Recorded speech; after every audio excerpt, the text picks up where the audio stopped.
I had no issues with them at all. But isn't it hard to believe that somebody would kill them? It's crazy. Of course it is. But you're saying that is not you. Of course not. Of course not. Hey True Crime Besties, welcome back to an all-new episode of SERIALously.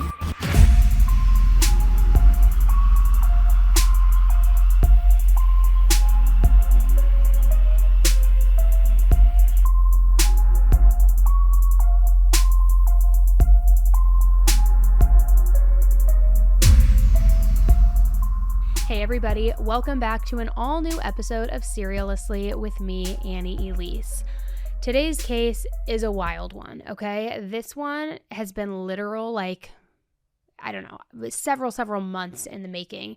And it's a notorious case in Canada because this guy is being dubbed as the Canadian Chris Watts. There are a lot of twists and turns throughout this case, a lot of details.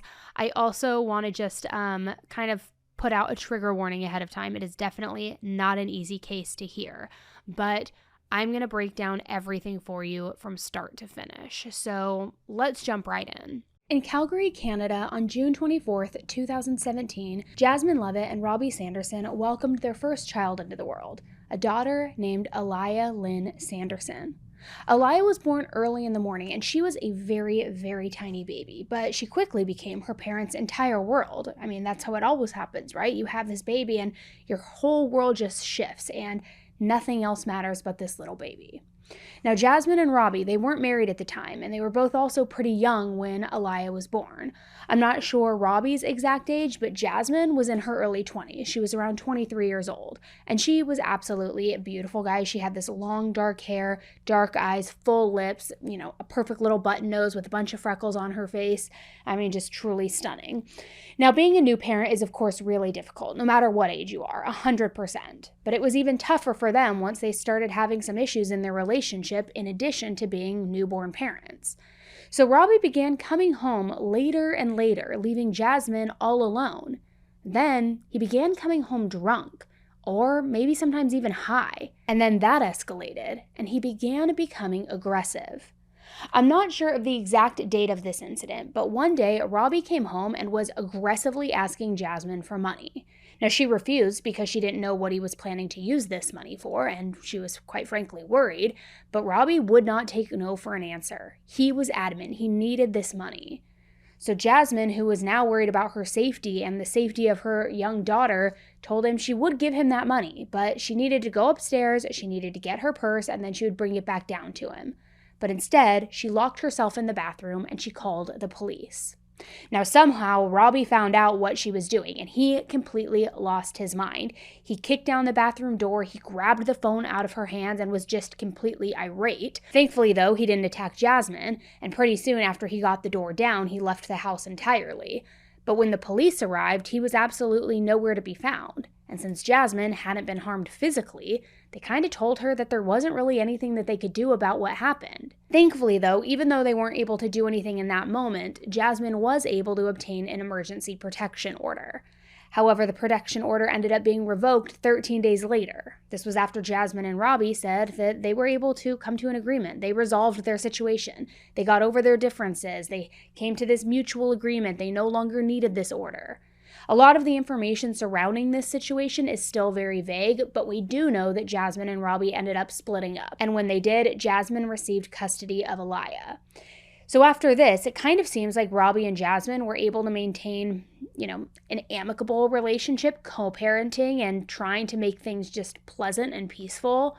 And like I said, Aliyah was Jasmine's entire life. And so she was absolutely fine with being, the sole caretaker, the protector. Family had always been the most important thing to her. She had also always been very close with her mom, Kim, and her sister, Genevieve. Now, of the three of them, Jasmine was definitely the funny one. I don't know a whole lot about her childhood, but I do know that she loved pranking her family. And her favorite day of the year, of course, with that, was April Fool's Day. Now, Jasmine was not only funny, she was also incredibly kind. She was the kind of person who would literally give you the shirt off of her back. Her mom also said that she was the type of person who would, quote, take her last $2 and spend it on you. She was just really generous, really warm, really genuine and kind. Traits that, of course, translated really well into Jasmine being a great mother now. Because on the one hand, she was fun, she loved joking around, but on the other hand, she was so comforting. She was such a loving mother, something that every child needs. I mean, truly, such a great balance. So in 2018, after breaking up with Robbie, Jasmine decided to put herself back out there, and she ended up signing up for a few dating sites, see if she could meet somebody new. And Jasmine caught the eye of a lot of guys, which was not too surprising because, again, she was beyond stunning. But she wasn't all that interested in the guys that were reaching out to her because nobody's really catching her eye. She was particular. I mean, she didn't want to let just any old kind of random into her life, especially now that she had a daughter. This person had to be worthy in her eyes. Well, eventually, Jasmine did find somebody who met her very high standards. His name was Robert Leeming. Now, when he and Jasmine met, Robert was 34 years old, maybe even a little older, and Jasmine, as a reminder, was still in her mid-20s. So there definitely was an age gap there. I mean, nothing crazy, about 10 years or so, but an age gap nonetheless. Robert had been born in the United Kingdom, but he traveled a lot during his childhood because his father worked in the military. So as a result of that, because he was always bouncing from place to place and, all over the place, he had a really difficult time making friends. And that was still an issue in his adult life now. However, he was able to come out of his shell online. He loved meeting new people in chat rooms where he didn't have to be so tightly wound, so self-conscious almost. And that's actually where he met his first wife. She was from Canada too, and when she and Robert met, she was studying to be a teacher. They ended up getting married in 2013, and Robert moved to be with her in Canada. The two of them had a son together. But unfortunately, the relationship didn't last very long, and they decided to call it quits in 2017, just a few years later. And Robert's now ex has full custody of their son, with Robert having supervised visitation. So even though Robert and his Canadian wife were separated, he was able to stay in Canada. He wasn't a citizen by any means, but he did have what's called permanent residency, and that's because he had a job there. So he stayed and he worked as a mechanic, an HGV mechanic to be specific, which that stands for heavy goods vehicle. So after his marriage ended, Robert, like Jasmine, found himself on, various dating sites, and he dated quite a few women before falling for Jasmine. Their relationship started in September of 2018, and then just a month later, Jasmine and Aliyah moved into Robert's home. Now, obviously, a month is pretty quick to go from first date to living together, especially when there's a child involved. But other than that one big rush, that one big leap of faith, I guess you could call it, their relationship did seem pretty normal overall. And I think it's worth mentioning that the quick move-in date makes sense from a financial perspective, because obviously we all know, especially this day and age, or even the recent years, living with a partner can definitely be cheaper when you're splitting the rent. It's not like you need an extra bedroom the way that you would with a roommate, so you're able to split the cost of what normally one person is trying to absorb on their own. Not to mention you're having somebody who's around to help out with chores, the grocery shopping, and of course childcare and babysitting. I mean, it just makes things tremendously more helpful. Now, it doesn't seem like Jasmine was working during this time. She was receiving child support from her ex, and she was focusing on taking care of Aliyah full time. And Robert just absolutely loved Aliyah and loved taking care of her. So if Jasmine ever needed to get out of the house or run an errand or needed to do something, Robert was more than willing to watch Aliyah whenever she was gone. He wanted to help. He would cook, he would clean, he would play with her. He was just a great person for Jasmine to be with because he loved her daughter so much, almost as much as she loved her. So like I mentioned previously, Jasmine was pretty close with her family. She met up with her mom and sister pretty often for family dinners, and then once Robert was in the picture, he would join these family dinners as well. Jasmine's family thought that the relationship was really normal, was good, they liked him. However, her sister Genevieve wasn't really happy with how quickly everything was moving. She had some reservations, some hesitation there. But she saw how well Robert was treating Jasmine and Aliyah, and that's really all that mattered. That's what mattered the absolute most. So one night, Robert, Jasmine, and Aliyah met up with Jasmine's family for dinner. It was April 14th, 2019. The dinner was pretty normal, but Genevieve thought that maybe Robert and Jasmine seemed a little bit distant from one another, more than usual. So at the end of the dinner, Jasmine and Genevieve made plans to go meet up for dinner again on April 19th, which was Good Friday. And you know how that goes. It's like you leave and you're like, when should we do this again? I don't know, let's look at the calendar, let's set a date. It was that kind of thing. So then the 19th rolls around, but Jasmine never showed up for dinner with her sister. She tried texting and calling Jasmine over and over again, but Jasmine didn't answer. And that was very concerning for a lot of reasons, but mainly because Jasmine would never miss a dinner with her sister. And she would also never just not reply to her text messages or her phone calls. Genevieve even tried messaging her on Facebook, but all of those messages were marked as undelivered. So it was so concerning that Genevieve went over to Jasmine and Robert's house around 5 p.m. that evening. And when she did, she noticed that the basement light was turned on. So she figured, okay, somebody has to be home, right? The basement light is on. So she knocked on the door, but there was no answer. So she waited, she knocked again, still nothing. So she rang the doorbell multiple times, and it was like the house was empty. So that definitely didn't make Genevieve feel any better. But eventually, she didn't get an answer, so she left. I mean, what else was she going to do? And a couple of days later, on April 21st, Jasmine's mom, Kim, went over to Jasmine and Robert's house. She wanted to check out what was going on. Like Genevieve, Kim hadn't been able to get in contact with Jasmine. And her visit was basically just a repeat of what had happened with Jasmine's sister. She was knocking, she was ringing the bell, all of the things, but there was no response. Now, one difference, though, this time around when her mom went there is that before she left, Kim noticed that there were 2 pairs of sneakers near the front door of the home. It looked like one pair had been recently cleaned and they were soaking wet, so it looked as though somebody had done like a deep clean on them. But anyway, she noticed that and then left. And now it was pretty clear that nobody was going to get a hold of Jasmine the traditional way through calls or text messages or even, now in-person visits. So later that day, Kim taped a note to the front door of the home. It's not clear what that note exactly said, but she put the note on the door, hoping that that would be a way to get in touch with Jasmine, or at the very least, she could track it and see if anybody had read it and pulled it off the door. So now 4 days have gone by, and on April 23rd, Jasmine was supposed to meet her mom and sister for another dinner. Now, even though they hadn't been able to get into contact with her, they were still expecting her, or at least hoping that she would show up and, explain what had happened, that this was all just a huge misunderstanding. But she didn't turn up at any point during the evening. So they knew that they had to do something, because this was so unlike Jasmine. They were beyond worried at this point. So Genevieve went to the police station to file a missing persons report. And she was really open with the officers because why wouldn't she? I mean, she had nothing to hide. She wanted them to have all of the information that they could possibly ever need to find her sister. So she let them search her phone, ask her questions, do anything. Initially, the detectives asked her if Jasmine could have just left on her own. But she assured them she would never, ever do something like that. She cared about her family way too much to just disappear without a trace, and especially to not answer calls or texts or anything. So they also asked Genevieve if Jasmine's ex, Robbie, could have had something to do with her disappearance. I'm not quite sure how they came to that conclusion or what evidence they were going off of, but I do know that they did decide to rule him out.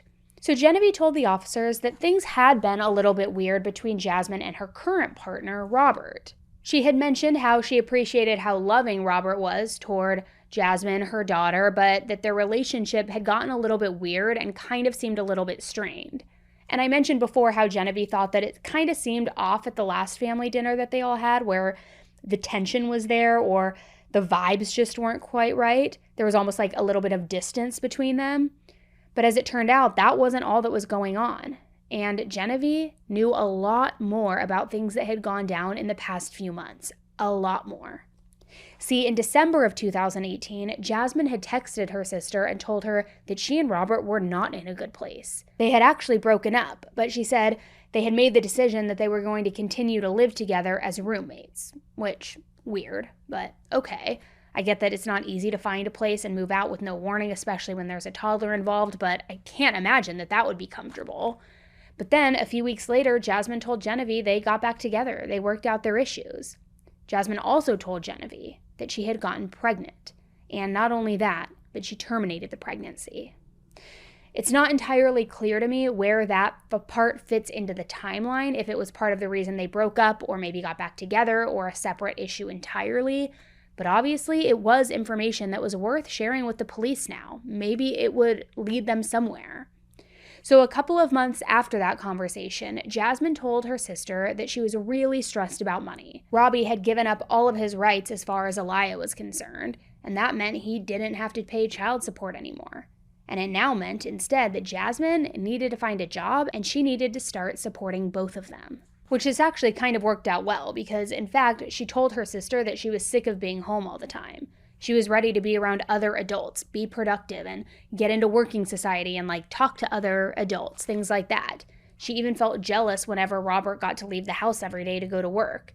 She just, unfortunately, at this point hadn't managed to find a job yet, so it was stressing her out. So she wanted the job, but she couldn't find one yet. So again, there was very little reason to think that Jasmine would have just taken off when all of the signs prior to that day were looking like she was actually trying to settle down more, get a job, put roots down, things like that. Thankfully, the detectives took Genevieve at her word, and this wasn't some sort of possible runaway kind of case, nothing like that. They started searching for Jasmine right away, and in no time at all, they had worked out a timeline of her disappearance. So like I mentioned before, Jasmine and Aliyah were at their family dinner on April 14th. Then they appeared on CCTV footage on April 15th at a local grocery store. Everything on the tape looked normal. Aliyah was in her stroller. Jasmine paid for her groceries at self-checkout. Then they left. Then on April 16th, Robert dropped Aliyah off at daycare. This was at 7:12 a.m. Then he went to go pick her up at 4:46 p.m. Now the problem with that was Robert wasn't officially listed on the pickup list for her. So he had to call Jasmine so that she could give the okay to the daycare employees and they could release Aliyah to go home with Robert. But then after that, Aliyah and Jasmine were never seen or heard from again. However, Jasmine's credit card was used on April 18th to order food delivery. It wasn't clear whether Jasmine was the one who actually ordered the food or maybe if somebody else got their hands on her card and they're the ones who ordered food. But either way, the police were confident now that Robert was the last person who had spent any time with either of them. And given what Genevieve had told them about the tension in their relationship with Jasmine, it seemed pretty fair to question him, right? The partner, the spouse, they've broken up, there was turmoil now. Seems relevant. So they went to his home the next day on April 24th and did a welfare check. They knocked. It was kind of like Groundhog's Day. They were just knocking, but nobody was answering. And that note that Jasmine's mom had left up on the door a few days earlier was still there. And not only that, but the window on the front door was now covered with something. And it looked like it was cellophane. You know that clear plastic thing that you use to wrap gifts sometimes? And it was the only window in the house that was covered. And it made it absolutely impossible to see inside this house. So they kept on knocking, kept on ringing the doorbell. But nobody answered. So they just waited. Eventually, one officer noticed that a car's trunk liner was lying over the air conditioner and it was drying out. It was wet and it obviously had been recently cleaned. They also noticed that the garden hose was unwound, so they figured somebody must have used that to rinse down the trunk liner, but then also remember, it immediately takes you back to when her mom first went to the house and she saw that those sneakers had been washed recently and they were soaking wet. Not a good sign, right? A lot of things that point to a possible cleanup. But the other thing that I think that's really important about this is that the house had not been abandoned. Somebody had to have been home putting all of this stuff outside and cleaning all of this stuff. It was just a matter of the police getting inside. However, they couldn't do that through a welfare check alone and through this locked door. They couldn't even see through the front door's window, and the rest of the windows were all on the top floors, so it's not easy to see into those from the ground. Except these police officers decided that they were going to get very creative. They ended up calling the fire department, and they brought one of those ladder trucks, so they used that to then go peer into these top floor windows. But when they did, they didn't see anything. However, almost as soon as that fire truck arrived, the lights downstairs turned on. And finally, Robert opened the front door, and he let the police officers come inside. So now they were asking him, in addition to what took you so long, where is Jasmine? How's it going? Says she's with her sister. Well, that doesn't make a whole lot of sense. Alright, well, we're just going to take a quick look around. We need to have a look. So, sorry, you're Robert? Okay. So, I was sleeping. I sleep with plugs in and... hey, but we've been here for hours and hours and hours now, hey? Banging on your door and... Ringing the doorbell. Calling your phone. I've been drinking and smoking a lot, so Okay. pumped up. Okay, so she's not with her sister.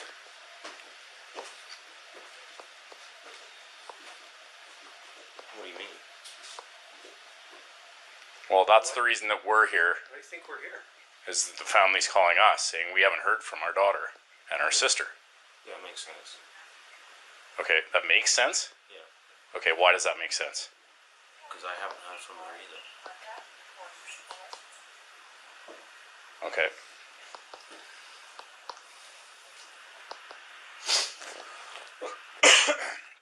So, do you guys get in some sort of argument? No, not that I'm aware of. Well, not that you're aware of. Like, you're not making a whole lot of sense to me, here, guy. like, I don't know what. Sorry, I'm still getting my bearings here. So she's not with her family, but she did threaten to move out. I don't know, like 3 weeks ago, we got into a tizzy. She threw a bunch of my stuff out, food, stuff like that, and I had a disagreement about that. But nothing like that would concern me. Nothing that would concern you. Okay. Like, I mean, I've had people living with me before, and they move out. You don't hear from Right, but this isn't just like a roommate. This is your girlfriend. No, it's more roommate than girlfriend. Okay. She's more of a roommate than a girlfriend? Yeah.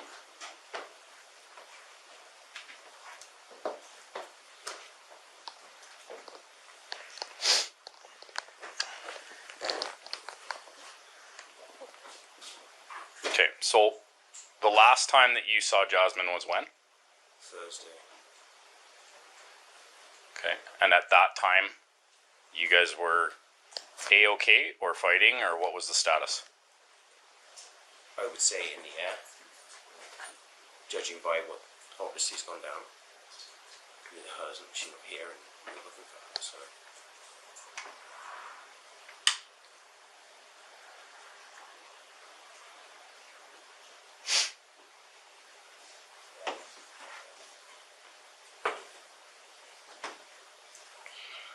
So what makes you believe that she's with her sister?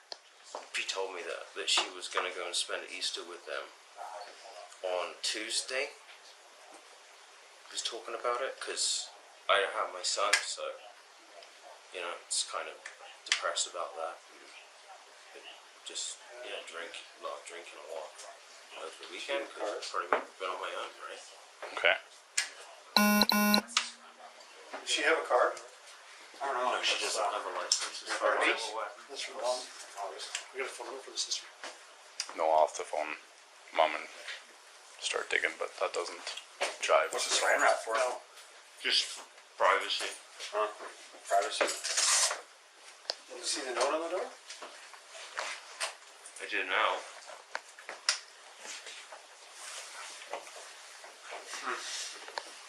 Okay. I'm gonna go make a call to Mom and try and get some more info. It was especially weird that he said Jasmine was more like a roommate than a girlfriend. But in Robert's defense too, apparently there was a chance that they really weren't together at this point. It's hard for me to say because I've read conflicting things online, but it seems like there was some disagreement around the story that Jasmine had told Genevieve about how she and Robert had broken up and then decided to just be roommates, but then got back together, things like that. It sounds like there's the possibility that they didn't actually get back together at all, that they stayed broken up as roommates, and maybe that Jasmine was just telling Genevieve these stories about getting back together because she was embarrassed. Maybe she didn't want to be judged that she was still living there. Maybe she was hoping that she and Robert would reconcile. Maybe there was some wishful thinking on her part. It's unclear. But regardless, the police weren't trying to get to the bottom of the exact nature of Jasmine and Robert's relationship. It was just a welfare check, just a time to see if she was okay. And the officers didn't know, because there was no sign of her or Aliyah in the house at all. But they were able to take a closer look at Robert, and they were also able to dig into some of his past, especially given how weird he acted that entire time. It turns out that when Robert and his ex divorced, she claimed that it was due to emotional abuse. She said that Robert neglected her, he gaslit her, he emotionally mistreated her. He would call her crazy all the time, and then towards the end of the relationship, he was also apparently drinking quite a bit. She also reported that Robert had a personal gun and knife collection. And not only that, but that this collection was growing.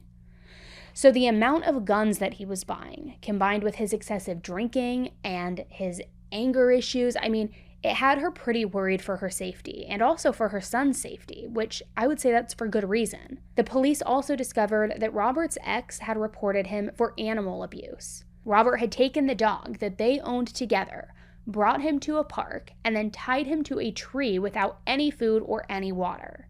Thankfully, somebody at the park found this dog, and they brought him to the Humane Society to be taken care of. Robert was charged with animal abuse, and he pled guilty to 3 of the charges. Those charges were causing an animal to be in distress, failing to provide an animal with food and water, and also failing to provide an animal with shelter.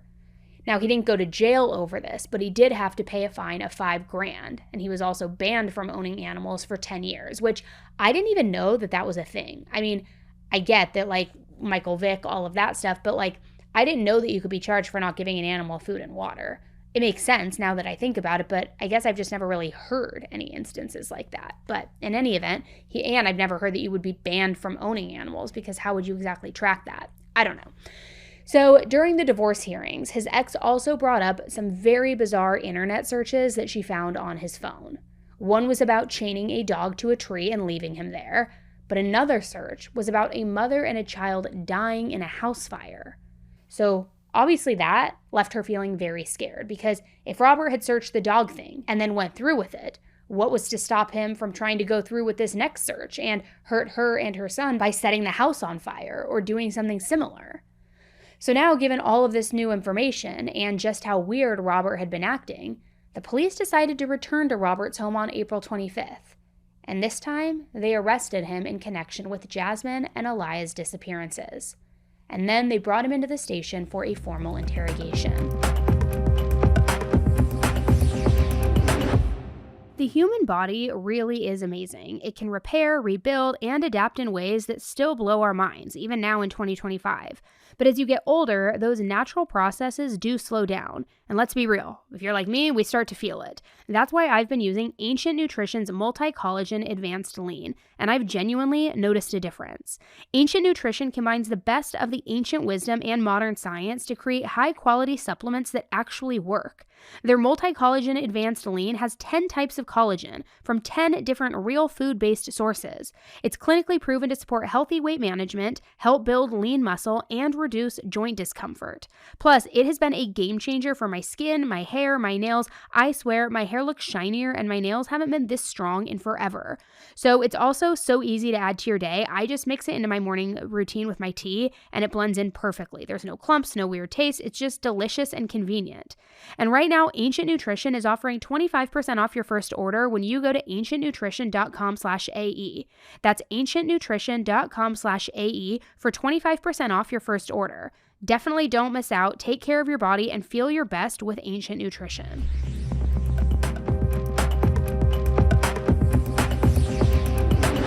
They asked Robert about the last time that he saw Jasmine and Aliyah.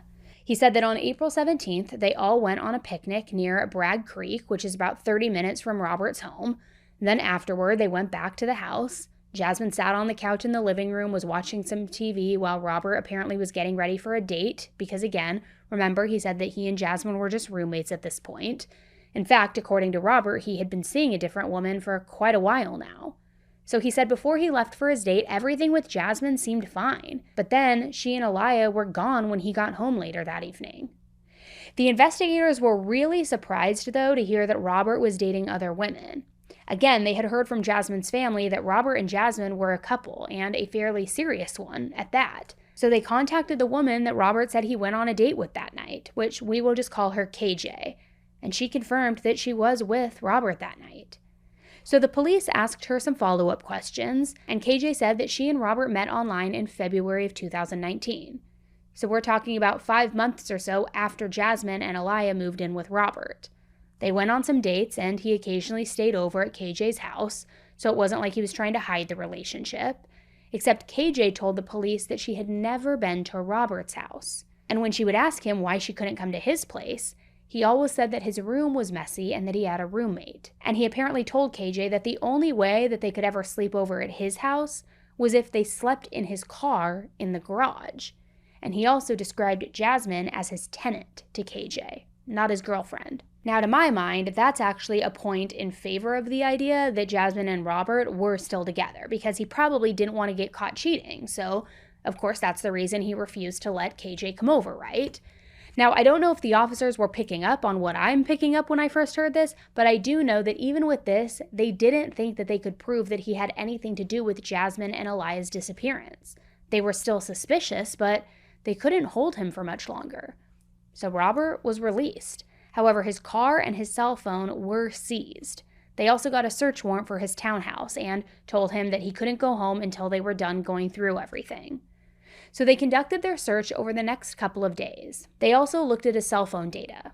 And when they did, that's where they saw that on April 23rd, the day that Jasmine and Aliyah were reported missing, Robert deleted around 30 photos of the two of them. He also deleted a few photos of a gun around the same time. His phone's location data also showed that he was in the Bragg Creek area around the time that Jasmine and Aliyah went missing. Now remember, he said that's where they went to have a picnic, but that was prior to when Jasmine and her daughter went missing. So the police decided they needed to go to this creek area. They needed to check it out. So when they went and searched the area, they found a makeshift fire pit that looked as though it had been recently used. And it wasn't just used to burn charcoal for hot dogs or s'mores or anything like that. In fact, when the police searched the fire pit, they found the seatbelt from a car seat, diapers, toddler shoes that were Aliyah's size, parts of children's books, and also a Jungle Book DVD. They brought scent dogs to the area, and the dogs alerted in a way that told them that a fire accelerant had been used in that fire pit. And CCTV footage from a local gas station showed Robert filling up his car and then also filling up a gas can, and later going through a car wash. On top of that, the search of his home was very strange, to say the least. The police couldn't get through that front door because it had been barricaded with 2 long poles. The front window was still covered in that cellophane, and then there were multiple spots on the walls that looked like they had been sanded down and cleaned. They also discovered that the master bedroom had a PIN code lock on the door, which that's not a good sign. A lock on the bedroom door, sure, but a PIN code lock? Something feels weird here. I don't think it's unfair at all to say that this was strange. It was beyond weird. They also found a plastic hammer that was filled with sand, which I guess it's the kind of hammer that is used to fix dents in cars. I'm not really sure. But in addition to that, there were also multiple boxes with blue moving blankets. I mean, something just didn't feel right. Now, beforehand, the police had found footage of Robert going back and forth to the garage, so they decided that they needed to search there. And when they did, they spotted a gun safe, and it contained multiple guns, multiple boxes of ammos, I mean, you name it. And in the trash cans in the garage, they found a partially melted firearm part. They also found infant toys, Jasmine's prescription bottles, Jasmine's passport, which had been shredded. I mean, this was looking more like a dump site than a regular trash can. And that wasn't even the weirdest thing that they found, not at all. There were pieces of bacon scattered all over the house, literally raw strips of bacon, just thrown all over the place. One piece was found draped over the dining room chair. One piece was found in the garage. Another was in the room where the furnace was. And then an empty bacon package was just sitting there in the kitchen. But you know what wasn't in that house? After all of the weird things, the bacon, the everything, there was no sign of Jasmine or Aliyah. Still, the police did feel good about announcing to the public that Robert was their main suspect. On Tuesday, April 23rd, we received a report that a young mother and her daughter are missing. We now believe that we're investigating a double homicide. The last place anyone saw either of the two was in the community of Cranston on the evening of Tuesday, April 16th, 2019. We have Jasmine's bank card being used for an online purchase on the 18th, but we still can't determine if that was her who was purchasing. And police responded to her residence in the community of Cranston the night of April 23rd, based on concerns from her immediate family that she failed to show for a pre-planned family dinner. We took a suspect into custody for questioning this morning. No charges have been laid as of yet. We do not believe this incident to be random because the suspect and the victims knew each other. We are currently working with multiple other agencies to search the community of Cranston and the area around Bragg Creek for evidence. The crime scene unit is at a residence in the community of Cranston. Through the investigative process, we have determined that the area around Bragg Creek may have been of interest for further investigation. So we're working with search and rescue and many external agencies to search areas that are obviously very wooded and mountainous in that area. Any investigation involving a child is extremely difficult. A lot of the members within the homicide unit have children themselves. As a result of the investigation, we believe the suspect may have attempted to destroy evidence related to the homicide by means of burning sometime between Tuesday, April 16th and Saturday, April 20th. This occurred in the area of Bragg Creek, Elbow Falls, Priddis, and/or East Kananaskis. Anyone who may have signs of a suspicious fire in an unusual place, not in a designated fire pit, is asked to contact police. We continue to seek witnesses to the movements of a gray Mercedes SUV in the same area. A forensic search of the home in Cranston has been completed and the residence has now been released to the homeowner. The search of the Bragg Creek area will resume once snow accumulation has melted. Members of the public are advised not to attempt a search on their own during this time period, as it could result in accidental destruction of evidence under the snow. However, police continue to seek public assistance with any information about the movement of the gray SUV or fires in the area during the week of April 16th. Obviously, we keep an open mind in any investigation, but the person that was taken into police custody last week remains our prime suspect. And while the police were still searching Robert's home and all of his stuff, reporters tracked him down while he was just kind of out and about running errands or something. And he was not afraid to talk to them. Not at all. You were kind of the primary suspect in this homicide I still investigation. You still are. What are your thoughts about that, and what are your emotions right now? What's kind of going through your head? It's very stressful, but I hope they will be found, and I hope we can move forward from this. No, we were friends, absolutely friends, and supported each other. I would like, obviously, for them to be found, and for me to be cleared of this. How do you feel about this whole thing? I mean, Terrible, of course. but to know the police are calling this a homicide, to know that someone has killed a 22-month-old child. It's crazy. But you're saying that is not you. Of course not. Of course not. Of course, I took care of her, and she's a great kid, and I had no issues with them at all. But isn't it hard to believe that somebody would kill It's them? crazy. Of course it is. But you're saying that is not you. Of course not. Of course not. So why is it... But who says that they're dead? That's crazy. I don't know where they are. He said that while the police had been searching his home and his car, he had just been, casually hanging out at bars, which you can tell by the way that he was talking, in my opinion too, that he had been drinking. According to Robert, that had been his life for the past 3 days. Everybody thought he was some kind of kidnapper or murderer, and he had lost his job. His friends had all turned on him. He had no money. He had nothing to do all day but just drink each and every day. He also complained that the police had destroyed his house and made a huge mess all over the place. He says he hired a lawyer because, according to Robert, he was innocent, and he thought that he needed some help proving that. And that's when someone anonymously came forward to the police. This person was close with Robert, and they said that Robert was known to be a loose cannon and to just behave erratically. And the investigators believed it because they already had all these weird interactions with him, right? So it was one more little detail and piece of information that made him look very suspicious. But still, there was not enough evidence and not enough information to press any sort of charges on him. So now the police decided to go forward with a new strategy. And on May 5th, 2 undercover officers approached Robert on the street near his home. When they did, they said, "You're the dude from the news. You're like a fucking rock star. Oh my gosh, nice to meet you."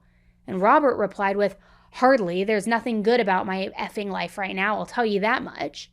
Well, the officers just kept sort of praising him, giving him this ego boost. They said, "We think that you're innocent, but you should know one of your neighbors was sneaking around your house while the police were doing their search." Which, to be clear, that wasn't true at all, but I guess they thought that he would trust them more if they told him some sort of BS story that was trying to help him out or something. So according to these undercover officers, the neighbors had found a bag of evidence, had stolen it, and then had given it to the 2 of them. Then they asked Robert if he wanted to go with them to get a beer, talk over their options, talk about destroying this evidence, which he agreed to. And a few times during this conversation, Robert asked them, "Hey, are you guys cops? Are you just trying to trick me?" But they assured him that they weren't. You've heard and seen what entrapment is, right? So they started telling Robert stories about how they were part of a crime group, like a gang. And naturally, this meant that they had a criminal background. They also went on and on about how terrible cops were, how awful they are, and they started giving Robert advice on how he could really make the police stop suspecting him. And then eventually they asked Robert if he wanted to go to their warehouse where they kept all of their guns.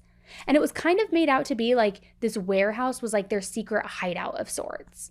But Robert fell for it. He agreed, and they all drove to that warehouse. There, the undercover officers showed him this arsenal of guns that they had, still trying to gain his trust, still trying to really prove that they were these criminals. And eventually, after seeing that, Robert started opening up. He told them that when he and Jasmine had been dating, he had cheated on her because, according to him, that's what, every single guy does. Every guy cheats, which I don't think that that's true of every single guy, but I'll be honest, I can think of a lot of exceptions. But anyway, so he tells them, "We started dating and I was cheating on her." And he claimed that Jasmine wasn't happy in their relationship because of this. She wanted to get married, but he didn't. So he told these officers, "Women, man, they always want more, right? Tell me when that ever stops with a chick. When does it ever stop?" From what I understand, she pretty much even told her family. And then, after complaining and talking about cheating and all of this stuff, he just flat out confessed. Just confessed to these 2 men that he just met a few hours earlier. Now, he didn't exactly say how he killed Jasmine or her daughter, but he did tell them that after killing the 2 of them, he used his phone to look at what remote areas were nearby. When he did, he settled on Bragg Creek, and then he drove there to scope everything out. However, he says he waited until the very next day to hide the bodies. When he decided to hide them, he brought them to the woods near Bragg Creek. He hid them, and then he drenched them in gasoline. He didn't burn their bodies, but he did hope that the gasoline would throw off any cadaver dogs from finding them. He also said that he made a makeshift fire pit to burn all of Jasmine and Aliyah's personal belongings. He said he burned things like Aliyah's car seat, other personal items that belonged to them, all to make it look like Jasmine had really taken her and run away. Then he covered his back seat in mulch, and he also used the mulch to cover the bodies in the woods. And he told these officers, "Well, mulch is death, right? So it smells like death." Now from that, it almost sounds like he thought that the smell of the mulch would again throw off the cadaver dogs, kind of like how he had hoped that the gasoline would also throw them off. But one thing that was pretty consistent for Robert was he was very concerned about these cadaver dogs. That's why he also apparently had all of that bacon all over his house. But his thinking wasn't just like, "Oh, it's this delicious, fatty, meaty treat. These dogs will love it. It will distract them." He actually put a lot of thought into this. Because according to Robert, pork smells similar to human flesh. So he figured that the bacon wouldn't just throw the dogs off because it was food. He actually thought that it would somehow stop them from detecting Jasmine and Aliyah. And I mean, it sounded so thought out and so carefully planned after all. He went very far to try and cover his ass after these deaths. So when these undercover officers asked if he had cleaned up his car afterward too, because of all this, all of the mulch, all of everything, Robert replied and said, "Oh yeah." He also said, "It's funny because they were telling me about my Mercedes and they pretty much can hook up the computer in the car and know exactly where I've been, But my car, it's just too old. If it was a 2018, then I would be in jail. So it was almost as though he was gloating. He was explaining all of this, kind of gloating how he was so much smarter than the police. And then after he explained all of it, Robert said that he was going to show the officers where he hid Jasmine and Aliyah's bodies. What are we looking for? Them? Yeah. So they drove to the Bragg Creek area in the middle of the night, and Robert took them to the bodies.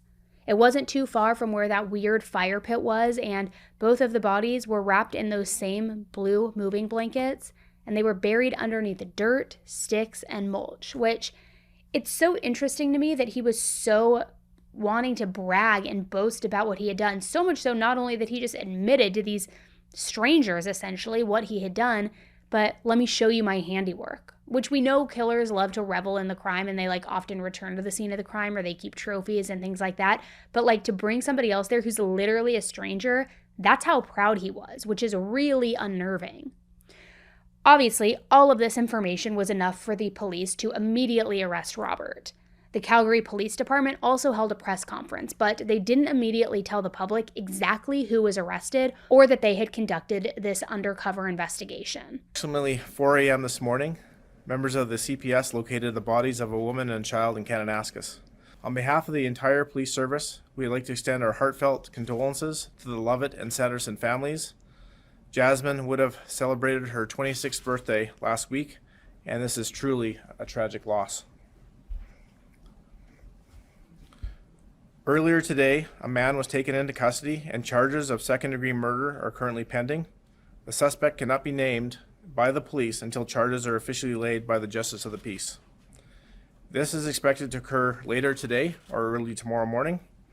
However, I can confirm that the suspect is the same man who was taken into custody 2 weeks ago. This has been a lengthy and complex investigation. I will share what details I can with you, but please keep in mind that our primary goal at this point is to see this case through the conclusion in court. And to do that successfully, we must maintain the integrity of the evidence and limit what information is shared publicly from this point on. We believe their bodies were subsequently transported by the suspect to the Grizzly Creek area sometime between Wednesday, April 17th and Saturday, April 20th.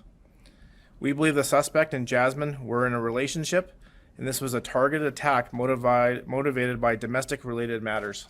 I can tell you that the investigative process picked up momentum over the last few days, which led us to locate the bodies early this morning.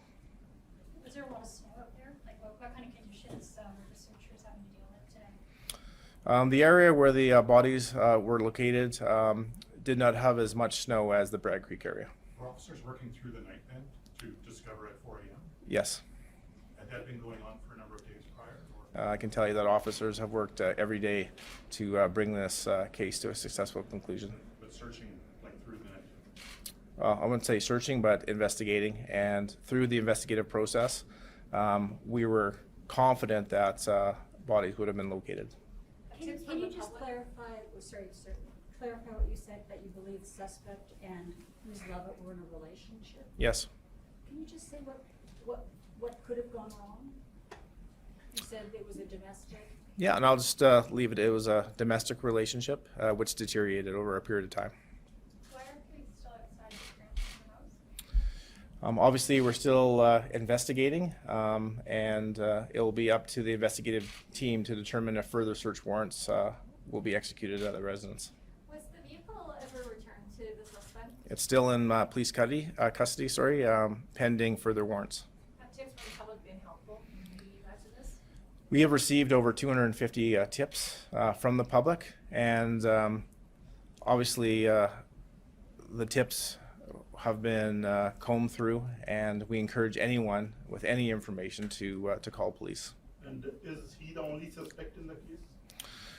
Right now, we have determined that there are no other alternative suspects. You've talked about this throughout the course of this investigation, how difficult it's been on officers.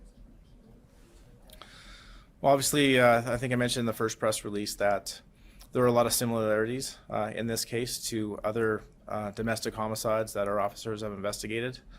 I can tell you that the officers that were in Kananaskis last night obviously had a very difficult time when they discovered the bodies. When was the last time you were in conversation with the Lovett or Sanderson's family? We're in daily conversation with the victims' families. And at what point did you contact them? Before we let the media know. Yeah. So how much similarities have been established between this case and the case of Talia, who was also, I guess, murdered by... Well, I think when you look at motive, deteriorating relationships, domestic violence, you'll find some similarities. Eventually, the police department confirmed with DNA evidence that the bodies were Jasmine and her daughter. Jasmine had multiple blunt force head injuries and also a bullet wound on the left side of her head behind her ear. Aliyah also had multiple blunt force injuries to her head, one on each side. She also had one on the back, and she also had a spinal injury.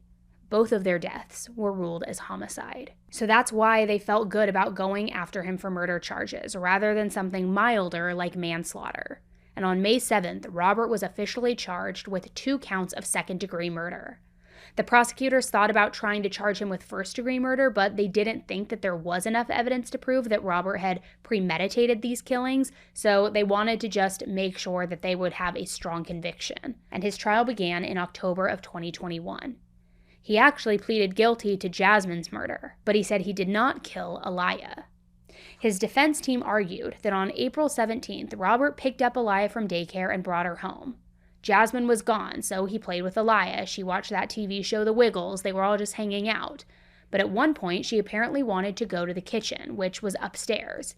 And as she was walking up the stairs, she fell backward and hit her head. But he says she got up and she seemed fine, so they ate dinner together, they watched some more TV together, and then Robert put her to bed. Then he went outside and he smoked a cigarette and made himself a drink.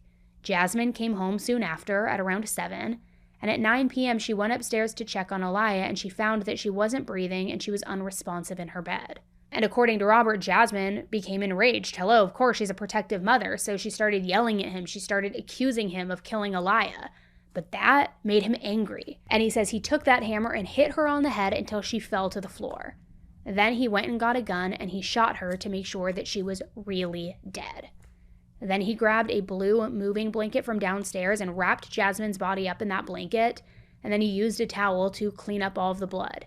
He threw the towels away, made himself another drink, and then he fell asleep. Over the next couple of days, he buried their bodies and he burned as many things as possible. The autopsy had showed much more serious injuries, though, around Aliyah's head and spinal cord. It wasn't really in line with a fall on the stairs. And that wasn't all that came out in that report. The medical examiner also found injuries in her genital area, and it suggested that she had been being sexually harmed. So the prosecutors believed that when Jasmine got home on April 17th, she caught Robert in the act. She freaked out and Robert killed her to stop her from telling anybody what she had found him doing. Then he had no other choice, they think, but to kill Aliyah and make up this story about her falling down the stairs, all to cover his tracks. And I have to say that does go in line with what we have heard from Jasmine's family about Robert always doting on Aliyah, picking her up, cooking for her, doing all these things. Not to say that a good man and a good step-parent can't do that, but maybe he was showing a little bit too much interest in her, especially when the medical examiner did report that there were injuries in her private area consistent with that. So the lawyers thought that it was pretty notable that Robert never denied killing Aliyah either when he was talking to those undercover cops, although now he was making it seem like he didn't kill her on purpose. The idea is that generally people will be very quick to deny killing children because that crime is seen as even more horrific than killing an adult. So they argued that if Aliyah truly did die in an accident, Robert would have made sure that everybody knew that. In court, the prosecutor said, "You didn't once say, 'I didn't kill the kid, it was an accident.' You didn't tell them the story you told this court. Everyone thinks that's one of the worst things you can do, and you didn't once, not once, take the opportunity to tell these guys that it was all an accident." Now, Robert was the only witness for the defense, and he told that same story that he had been repeating. Aliyah fell down the stairs, she hit her head, she died in her sleep. Then Jasmine discovered her dead daughter. She freaked out. Robert says he didn't call for help because he couldn't find his phone, and that Jasmine just started blaming him for Aliyah's death, and that's when he killed her, which, hello, that is not a good excuse, especially because Robert did, in fact, have his phone with him the entire time.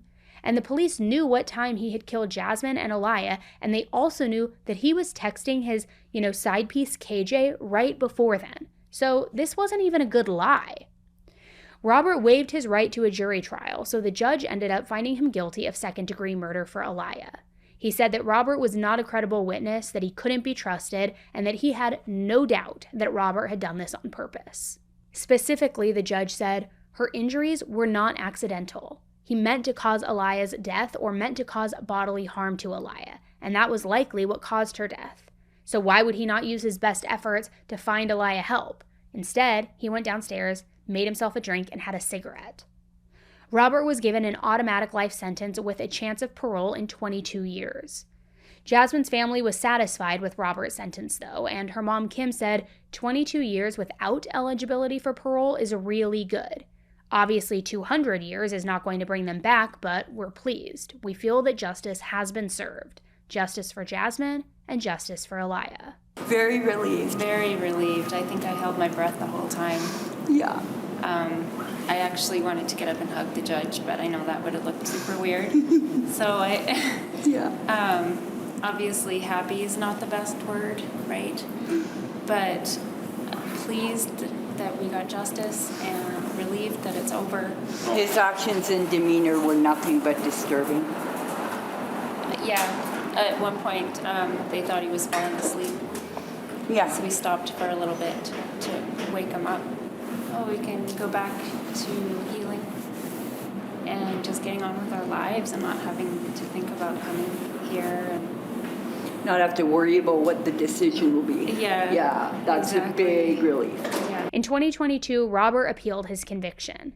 He still said he didn't kill Aliyah, and he said, the point of my argument was that the medical pathologist, the doctor who did the autopsy, could not rule out that there was an accidental fall down the stairs. For example, one that could have caused the injuries to the child's brain that ultimately caused her death. There was a reasonable alternative that existed. During his trial, the medical examiner did testify it was possible that Aliyah could have just really landed badly on the stairs, and it was possible for her head and spinal injuries to all be from an accident. But they ultimately ruled that Aliyah's death was the result of a homicide, because if she had fallen down the stairs, she would have also had injuries to her arms and her legs, which she didn't. So, on July 23, 2024, Robert lost his appeal, and his conviction was upheld. As for Jasmine and Aliyah's families, they have been working very hard to spread awareness about domestic disputes and ones that turn violent. They raised $25,000 and gave that money to the Calgary Women's Emergency Shelter.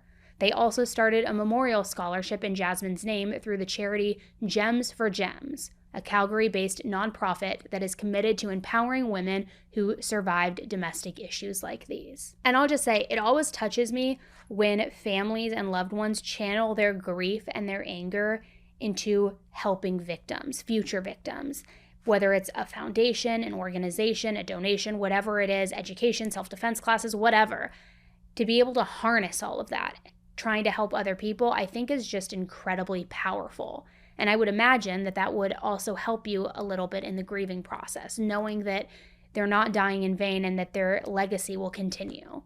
So, that being said, thank you for listening to Jasmine and Aliyah's story. I hope that Robert does not get parole after 22 years. I think he is the worst of the worst, and I guess they couldn't prove it, but I do wonder why he wasn't charged with any sort of sex crimes against her daughter. If the medical examiner did see the indications of that, but maybe there wasn't enough to prove that, but I don't know. But to me, I don't know. I think that probably was a motivating factor or something involved in this. So I hope he's not released, and I hope he gets the worst possible treatment ever. But that's just me. Thank you guys so much for tuning in to another episode of SERIALously with me today. I appreciate it. I will be back on the mic with you first thing Thursday morning with headline highlights, where we are going through everything that's happening in the true crime world. I appreciate you guys sticking through and hearing today's case. I know it wasn't easy, and I will be talking with you guys again soon. Until then, be nice, don't kill people, and just be a good human. All right, bye.